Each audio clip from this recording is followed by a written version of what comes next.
నువ్వు దేవుని సన్నిధిలో కన్నీరు కార్చగలిగితే నీ ప్రార్థనకు జవాబిస్తాడు దేవుడు. నువ్వు ఏడ్చిన ఏడుపు ఎక్కడ కూడా ఒక్క చుక్క కన్నీటి వేస్ట్ కానివ్వడు నీ దేవుడు. దేవుని సన్నిధిలో ఎప్పుడైనా నువ్వు ఏడ్చావు కదూ, ప్రార్థన చేసావు కదూ, నీ కన్నీటిని దేవుడు చూస్తున్నాడు.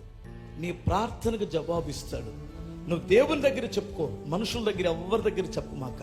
ఎందుకంటే ప్రార్థనకి ఎంత శక్తి ఉందంటే సూర్య చంద్రులని ఆపేసిందట ప్రార్థన. ప్రార్థనకి ఎంత శక్తి ఉందంటే ఎర్ర సముద్రాన్ని పాయలు చేసిందట. ప్రార్థనకి ఎంత శక్తి ఉందంటే చచ్చిపోయిన వారిని లేపింది ప్రార్థన. అది ప్రార్థనలో ఉన్న బలం. మీకు తెలుసో తెలీదో, ఒక అణుబాంబు, ఒక ఆటం బాంబు లక్షల మందిని చంపగలదు. ఒక అణుబాంబు లక్షల మందిని చంపే శక్తి బాంబుకుంది, కానీ లక్షల మందిని బ్రతికించే శక్తి ప్రార్థనకుంది. అదే దీనికి తేడా ఉన్నా. అది చంపడానికి పుట్టింది, ఇది బ్రతికించడానికి పుట్టింది.